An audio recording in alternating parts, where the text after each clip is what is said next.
We're going to get into chapter 3 here, matter and energy. And as usual, there's a little example here. I'm going to move right along. Section 3.1, then, our first section here, is the classification of matter. And we're going to look at the different ways we can just organize it or describe it. So jumping right in, we're first going to have here a definition of matter. And matter is simply anything that has mass and takes up space. Sometimes that'll be described as volume. I generally go, just stuff. It's stuff. It's things you can handle. It's things you can feel, or even feel like this, the air here. I could feel its motion there as I move my hands through it. It's not like light, which is energy, and we'll get to energy later on, or heat. Yeah, you can feel the warmth. So this is why, of course, better than stuff is the official definition of has mass, takes up space. There are then a couple ways we can classify it as pure substances or mixtures. And so getting into those, pure substances would be things like elements, anything that's on the periodic table. If you have something that's made up of just that, it is a pure substance.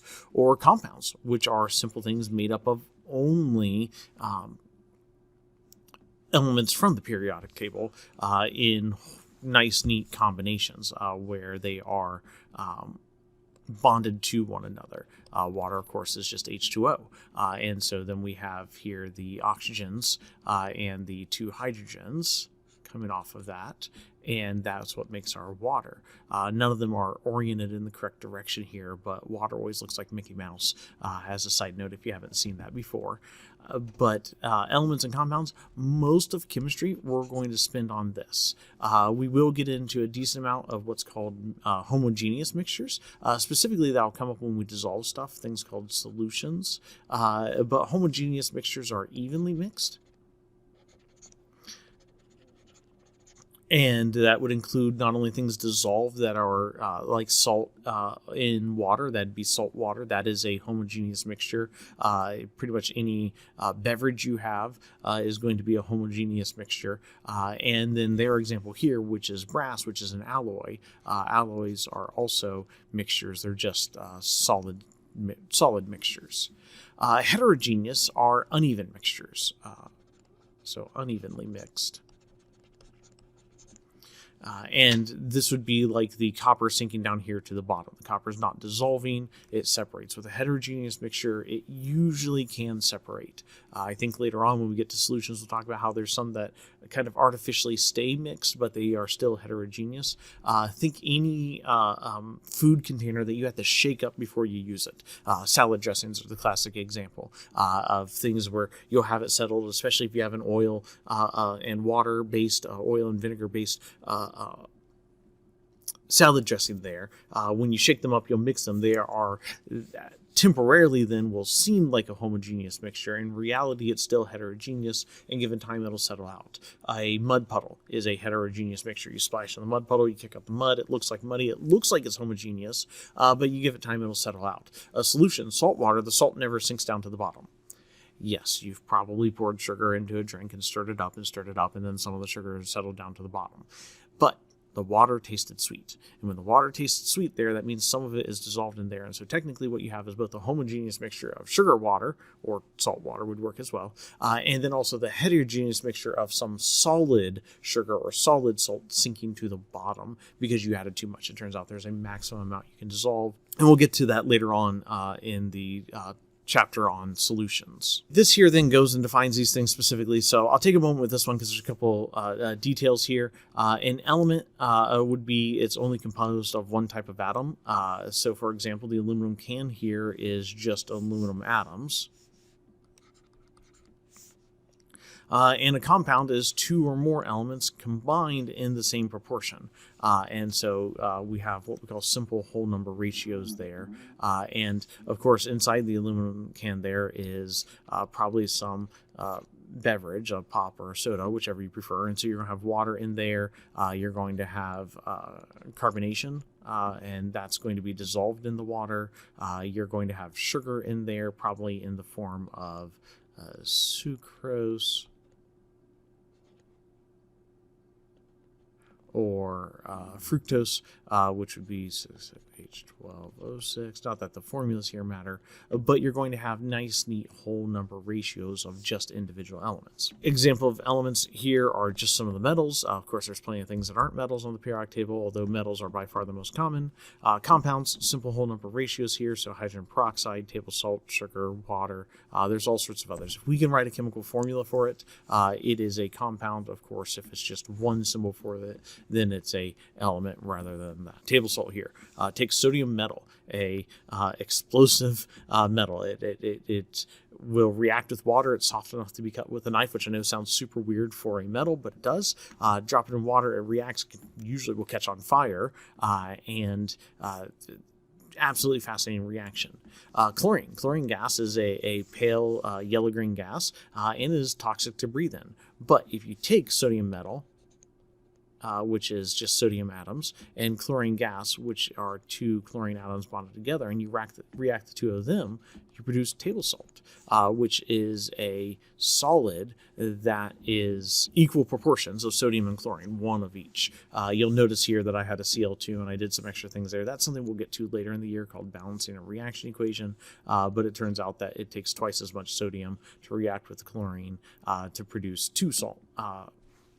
Let's call them molecules, two salt compounds, two salt crystals, something like that.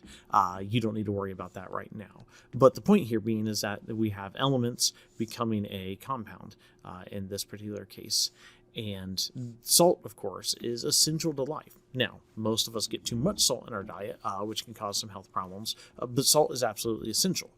We'll get to later on in this chapter here how there are chemical properties, and when we go from having one substance to having it bonded to something else in a different substance, those properties change. By the way, I meant to point to the NaCl here and not to the chlorine gas. We're combining the NaCl with the chlorine, and the two of them together make the salt there. But the properties change, and so we no longer have a dangerous metal. We no longer have a dangerous gas. We have a absolutely essential solid, or a dissolvable solid, that you need in your diet to survive. Mixtures are when you have two or more mixtures where they are physically by one another, they're present with one another, but they are not chemically combined. And when we have that, there are different separation techniques that we have in the lab for separating out mixtures. One example is filtration.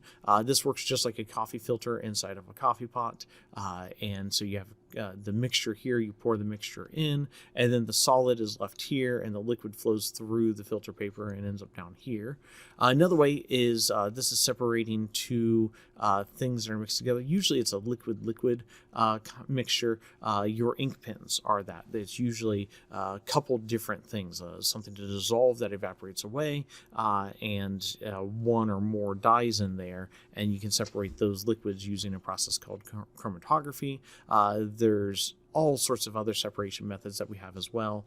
Two liquids that don't dissolve together, like oil and water, you can put into what's called a separatory funnel, and then the separatory funnel has a little valve here, and then you can basically pour off one, in this case the water because it's on the bottom, until the liquid gets right down here to the valve, and then you close it, and then you've separated the two.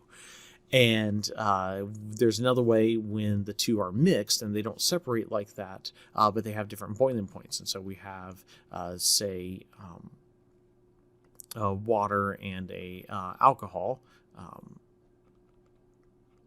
Then because they have different boiling points, we can start to heat them up gently, and it turns out the alcohol will evaporate away and the water will be left behind, and if we keep heating it, the water will evaporate away eventually as well, and they'll end up being remixed. Usually when you're doing this, you want to trap it, and so you usually have this inside some kind of closed container, and then it goes to a tube, and then that tube will have a cooling mechanism around it to cool off the gas, and so you turn this into a gas, and then it reliquefies here, and then the liquid ends up in another container over here, and so then you have one of the two from the original mixture left in here and the other one left over here. There's other separatory techniques that can take advantage of unique properties of some substances, for example, if something floats versus sinks, or if something is magnetic, then you can use those properties to get them to separate out. There's also chemical ways where if we don't care about one of the chemicals that's in the mixture and we can react it away and get rid of it that way, it doesn't genuinely disappear. It just changes form and becomes something else that we can get rid of maybe through one of these other methods. Then you're left with whatever else there. So there are all sorts of separation techniques out there, just so you're aware. And if you're in person, you'll do some of these in the lab as well. Anyway, homogeneous mixture, homo means same. Geneous refers to the fact that we are mixing pieces. So a homogeneous mixture, everything is mixed together evenly. Scuba gear here is another example. The gases inside your scuba gear, or SCBA if you're going into medical fields. You don't need the underwater part of it, but firefighters, sometimes other medical fields, you'll need SCBA gear, and you will have a mixture of gases in there to help with giving your body oxygen without giving your body too much oxygen. And so those would be mixtures. Heterogeneous, as we said already, we have different things that are in the presence of one another. This one here then asks us to identify whether it's a mixture or a pure substance. So here we have a mixture. Aluminum foil would be pure, helium's an element, so it's pure, and air is a mixture. From there, they don't ask us, but for the two mixtures, this one is a heterogeneous mixture. They're not evenly mixed. Here, it is pretty much a homogeneous mixture. If you want to be picky, there's layers to the atmosphere, and there are some regions where certain gases are more common than other gases, and so within the layers are pretty homogeneous. There is a slight layering, though, which would make it heterogeneous if we're considering the whole of the atmosphere.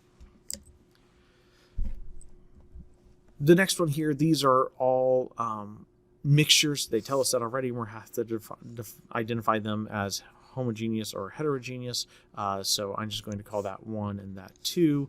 So a hot fudge sundae, uneven mixture, baby shampoo, even mixture, sugar water, even mixture, peach pie, uneven mixture. I hesitate to call things that include solids a mixture, or things that don't include a liquid or gas in there a mixture, but technically speaking they are. So I suppose there we go. And that's the end of section 1.